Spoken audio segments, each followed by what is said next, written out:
তো বন্ধুরা, আজকে প্রচণ্ড ঠান্ডা। আর এই ঠান্ডা দিনে খাসির মাংস খেতে খুব ভাল লাগে। বেশ চর্বি থাকবে, গরম গরম ঝোল আর ভাত। তাই দেখো ভাতটা নামিয়েছি। আর এটা মটরের শাক আমি রান্না করবো। দেখো বেগুন, রসুন আর কাঁচা লঙ্কা দিয়ে। আর এই লঙ্কাগুলো কিন্তু ঝাল নাই, লঙ্কাগুলো এই শাকে দিলে খুব ভালো লাগে। তোমাদের রান্নাটাও দেখাবো।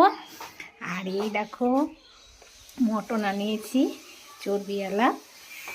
হ্যাঁ, সব মাংসে চর্বি লেগে আছে, দেশি খাসি। আর গোটা আলু দিয়ে আমি দেখো রান্না করব। আর পেঁয়াজ, অল্প কাঁচা লঙ্কা, টমেটো, রসুন, আদা, এই মশলাটা আমি এখন পেস্ট করে নেব। গোটা জিরে,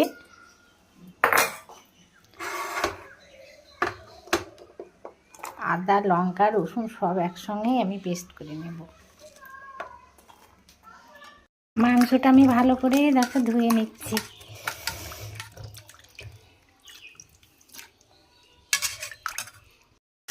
আলুটাকে দেখো লাল লাল করে ভেজে নিচ্ছি।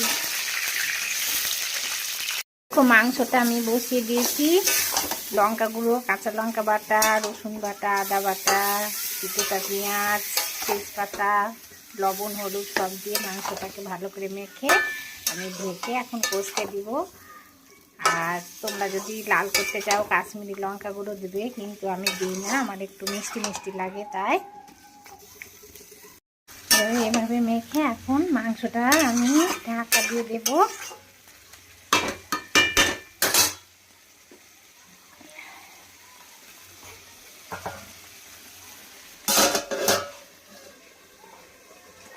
আলুটা এইভাবে ভেজে নিয়েছি। আর এই দেখো 3টে আমি গোটা রসুন দেবো। গোটা রসুন এই দেশি খাসির মাংসে খুব ভালো লাগে। গোটা রসুনগুলো আমি দিয়ে দিলাম। তেলটা আমি খুব বেশি দিইনি, মাংসর গায়ে চর্বি আছে প্রচুর। এবার দেখো এদিকে মাংসটা হচ্ছে, আর এদিকে আমি মটর শাকটা বসিয়ে দিচ্ছি। কীভাবে মটর শাকটা করছি তোমরা দেখো। দেখো কালো জিরে দিয়ে দিলাম তেলে।